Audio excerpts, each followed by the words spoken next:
Yeah, so I was originally born in Nigeria.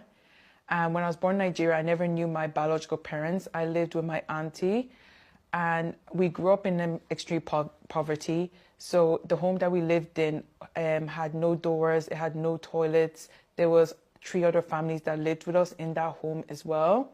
And the only things that I knew of my parents was that they had moved to another country and they just didn't bring me, but I never actually knew the reason why they didn't bring me. And one day, my auntie told me that I was going to be going to school for the first time. But I found out that the only reason why I would be going to school was to meet my future husband. And at the time, I was only 5 years old. And he was a good few years older than me. He was actually way more older than me, probably more in his 20s, going on to maybe his later 20s than 10 years younger. Did you understand what marriage was? No, I didn't understand what it was. I just knew that I didn't want to do it because many girls in my village did get married off very young. And I knew what their lives were like because when I would go to, so there'll be a marketplace, and some of the girls that would get married would be working this marketplace, and they just looked miserable and they could never play. So I just knew that I didn't want to be like them.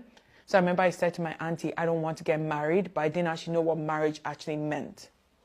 When you were engaged to this person, like, did you started to make a connection with him? Did someone force you to have a relationship, like emotionally? So what they would do was they would tell me, so they bribed me into agreeing to it. So they told me that I would get to go to school.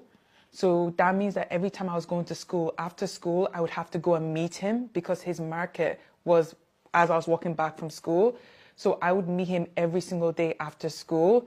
And he would tell me like, oh, I have something for you. So he would give me food, and especially coming from poverty, what he had, I wasn't used to it. So he would always give me food. So then every time I'll be going, I'll be thinking, oh, I'm so excited to go there because I'll be getting something. So it was kind of like they were grooming me into that situation to think that, oh, it's going to be a great life if I agreed to it. Not that I had a choice, but... But since he was working, why didn't he like engage a more mature woman?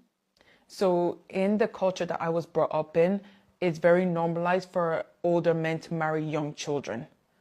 So a lot of people there, like for example, my parents, is 10 years between my parents. My mom had me when my dad was 30, and like my mom was quite young. I think she had me around 19 or something. So it's very normalized for young people to get married to older men. And it's more of that they don't want an older woman, they want children. How was he, besides the fact that he was giving you food and stuff, how he was treating you? Yeah, he was very nice. That was the thing I remember. He was more of a that they don't want an older woman, they want children. How was he, besides the fact that he was giving you food and stuff, how he was treating you? Yeah, he was very nice. That was the thing I remember. He was very, very nice. Like he was always like giving me something. And that's the big thing I remember. Every time I'll go, he'll give me something. So it's that kindness that I always received. So in my eyes, I always seen him as a good person. But as I got older, obviously I look at that situation completely different. I don't see him as a good person. I understand that that was just grooming and he knew better, but he didn't care. You stayed with him like how many years? So what happened was when I was supposed to be engaged to him, I was actually supposed to be married off to him that week. 5 years old. Yes. So I was supposed to be married off to him that week. I was engaged to be married. And that was the reason I was even allowed to go to school. I had to learn how to count so I could work in his shop. So that week, a woman turned up to my house. She never met her before, don't know who she is. And I just remember that she offered my family a lot of money for me to meet a sister I didn't know I had. And she was going to bring me to meet my biological parents. So that was the only reason why I didn't get married, because of this stranger. Talking about your biological parents, were they against it at all, or? No. How was their reaction? Nobody was against it. Like nobody ever tried to stop it.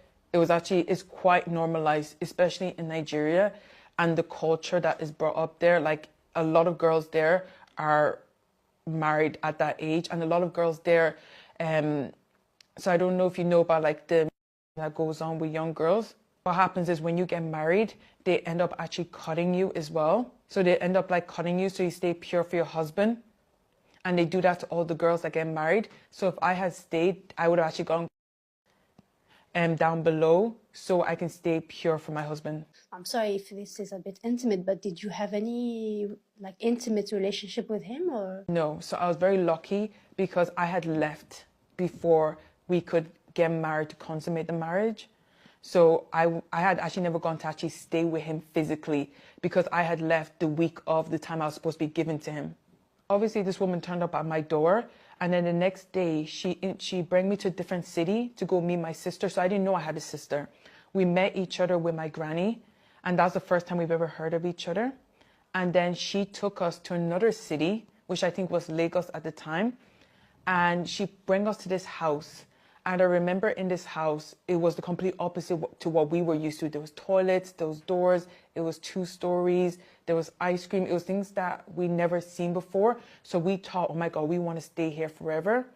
And then that's when they told us, we're bringing you to the airport the next day. We want you to try and get through the airport. But if anybody asks you questions, we're going to tell you the lies that you have to tell.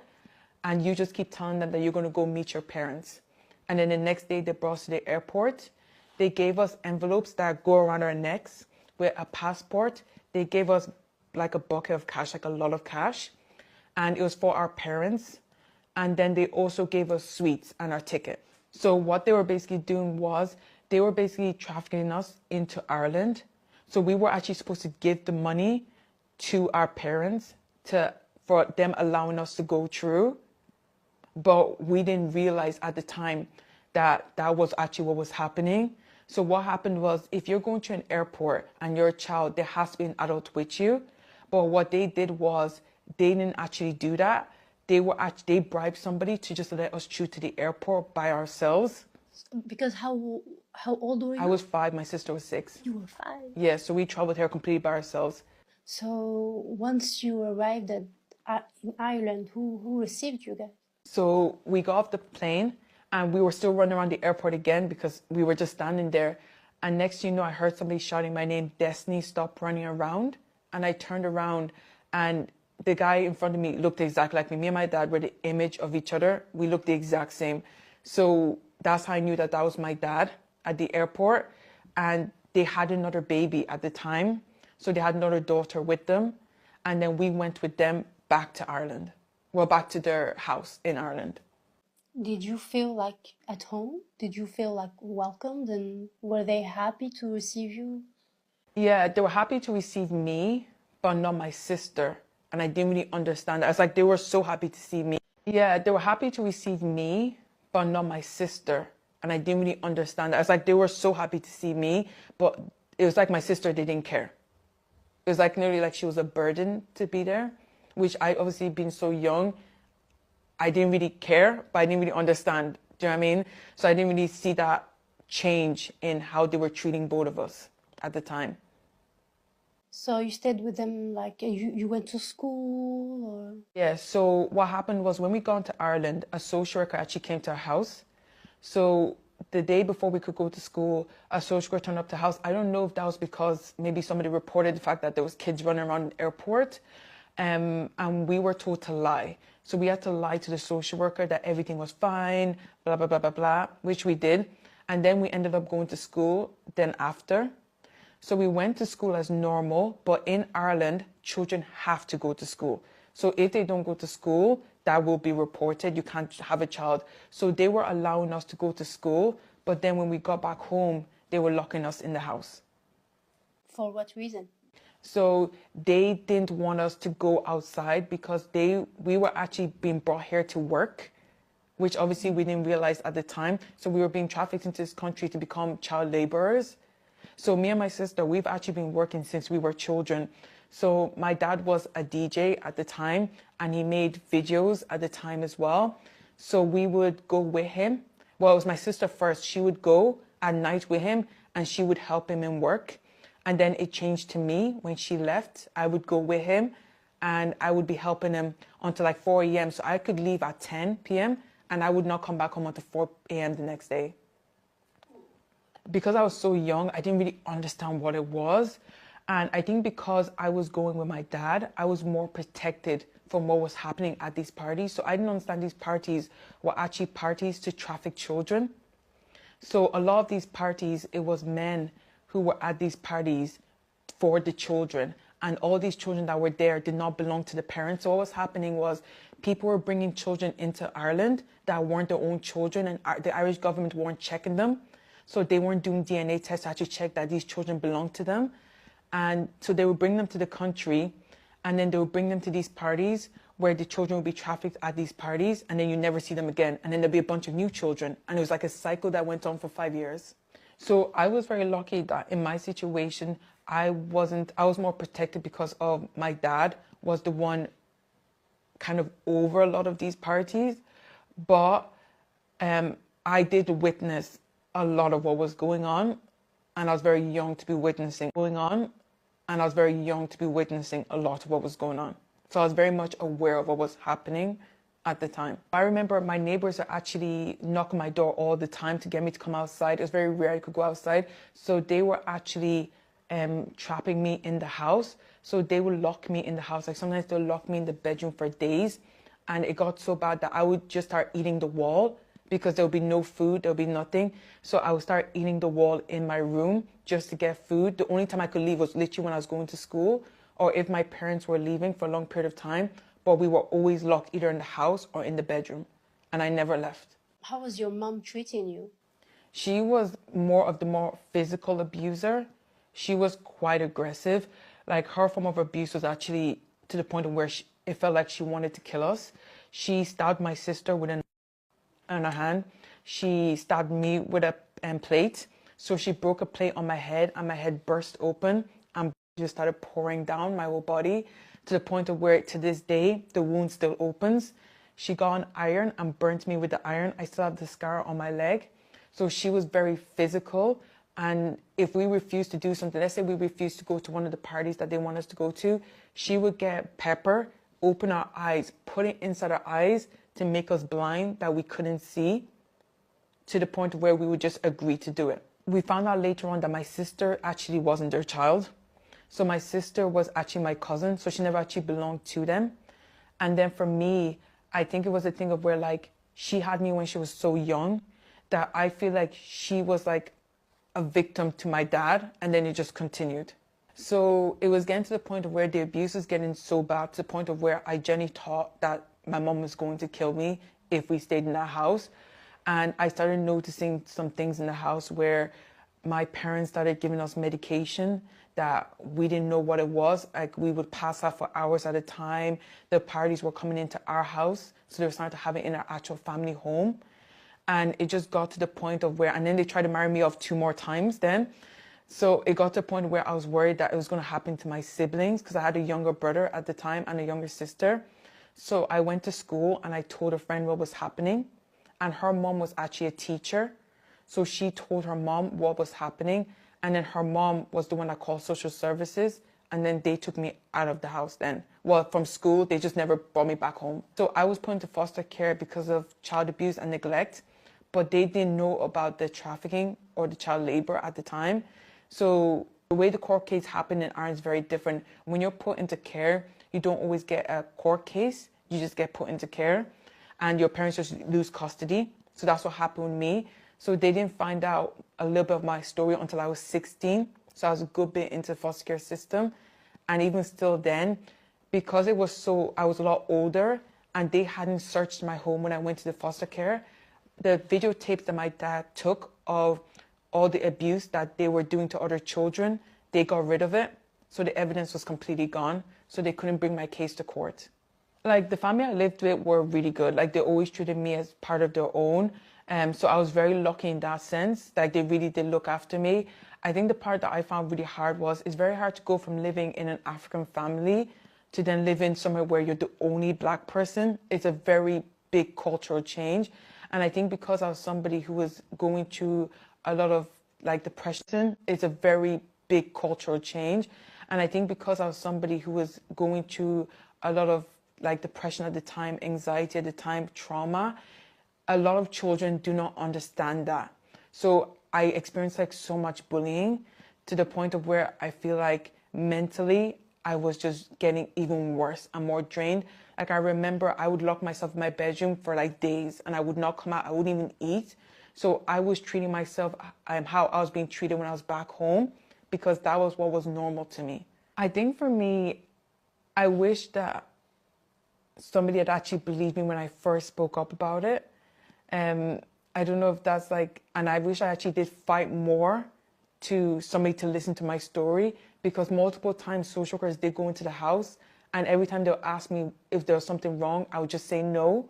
So I wish that the younger version of me just said no, something is wrong. I wish I had a stronger voice at the time. And I do understand that I was a child, but I do wish that I did say something was wrong. So I was 17 or 18 when I was put into as a residential unit for kids in care. But when I left, I was 18. Okay.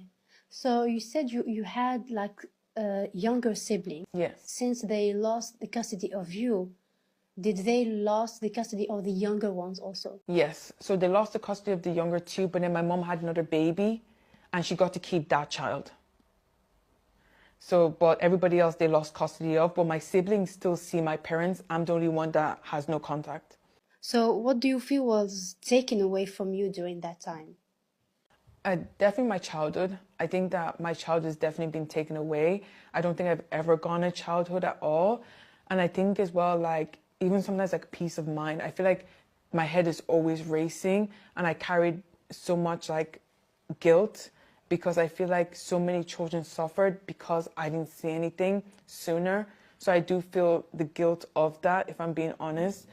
But yeah, I think that it's just knowing that I would never have anything good to say about my childhood because I didn't get a childhood at all. It's something that's like really sad for me. So when I was 19, I ended up actually being homeless. So I remember I had all my stuff in a black sack and I had like nowhere to go. And I was calling all of my friends to be like, can I stay with you? And bear in mind, at the time, I was still doing my leaving cert, which is like your high school degree. So I was still doing that. And one of my friends said, oh, you can come and stay with me. So I went to go stay with her. I think I had like £10 in my bank account that was supposed to last me for a month. And I just remember sleeping there and thinking this life is just not what I thought it would be. So I was actually couch surfing for like nearly a year with my friends while I was also traveling for an hour to try and go into uni because I had actually failed uni. So I didn't even have the grades to go to university. So I couldn't work because I didn't have any grades. I had no skills and I had nowhere to stay. So I had to kind of like figure it out a little bit. So I walked into like a charity shop and I asked them, I was like, would you give me a job if I work for free? Would you give me so I can learn skills basically? So Concern agreed to give me a volunteer job and I worked there for like 4 months. And then I applied for a PLC. So a PLC is like a college you can apply for if you don't have the right amount of grades or if you just want to do something else before you go to university. So I applied for there while I was also working in the shop. And then I got in. So I did that to get me into university. And then I went to university then the next year. Yeah, so when I got into uni, I received a scholarship. It was a 3-year scholarship for every year that I was in university. And it was like a lot of money. And I just wanted the scholarship just to prove to myself that I could get it. But I really wanted to use the money to tackle an issue. So I started Mind Gap Ireland, which was a social project that collect anonymous stories. And it was the first in Ireland to do that. And then what I would do was I would get people to reach out. They would share their stories and then we would pay for them to get therapy. Because at the time, you could be in the waiting list for like 5 years. The list was really long.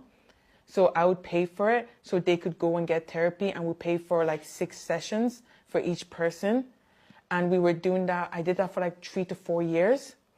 And then I also did sponsorship for young girls to get an education. So it's called Sponsor a Girl. And I did that for a year where I sponsored 2 or 3 children to go get an education so they don't become child brides as well. And that's basically what we do. We collect anonymous stories. We've collected over 10K anonymous stories in 7 years. And every single story we collect is from a non-reporter. And we're turning non-reporters into reporters, into statistics. And what we found out of that 10K, 80% were under the age of 16, as young as 5 years old, when they experienced the sexual violence, and we were the first point of contact to ever share their story. Even when I came to Ireland, the amount of times that I was told that my parents used to tell me that they would kill me or they would send me back to Nigeria if I ever told anybody. Even when I went into foster care, the amount of times the government in Ireland have tried to keep my story a secret. The amount of times that I was told that my parents used to tell me that they would kill me or they would send me back to Nigeria if I ever told anybody. Even when I went into foster care, the amount of times the government in Ireland have tried to keep my story a secret has been insane. Like, they've tried to silence me so many times in Ireland because my story looks really bad. Because they have to explain how they wrote a letter to my parents allowing for their daughter to come into the country. So I have a government letter that says that I can come into the country, but my sister wasn't their child. So how was she allowed in the country, and why were they paid off? Nobody checked the airport to see how we got into the country in the first place. And then as well, the amount of social workers that came into the house multiple times, nobody did anything. So I think it holds them accountable, and they don't want to be held accountable. I've written letters to the government, and the government actually wrote back to me. I met up with them, and they said to me, trafficking is not a problem in Ireland. Only 3% of children get trafficked. And that's what they said to me when I told them my story. And then they never spoke to me again. I've written to other governments where I have text messages, and they literally don't even reply. They don't say anything. They don't take it seriously, or? They don't take it seriously, because at the end of the day, they see it as an African issue, not an Irish issue, even though I've told them the amount of children. Like, I'll give an example. The time I lived with my parents, I can generally say I watched at least in a month, 50 children at those parties get trafficked. And I was there for 5 years, and all African children, because nobody cares about the African children. If it was a group of white children from Ireland that this was happening to, there'd be an uproar about it. They'd be like, well, why is there Irish children going missing and nobody's talking about them? But when it's black children from Africa, it seemed more like, well, send them back to their country is not a problem here. Even before it came out in public, and they do not care. And the people that I've told it to is like the Minister for Children, the Minister of Justice, and the people that should care don't. Like, I was angry because it was kind of like, how dare you try to tell me that this is not a problem? Because if people were here watching you talk like this, you wouldn't say any of these things. It's because we're one-to-one and nothing's recorded that you don't think it's a problem. And it was obviously, the guy that I met up with was a man. It was for the Minister of, I think, Justice at the time, which was a woman. She didn't even meet up with me because it wasn't a big enough problem for her. But then the next day I seen her posting about advocating for children of sexual abuse, even though she literally looked at my letter and said, I'm not going to meet up with you. But then the guy that she sent to meet up with me literally was on a phone call, says to me, this is not a problem. From all what you told me, what hurted you the most?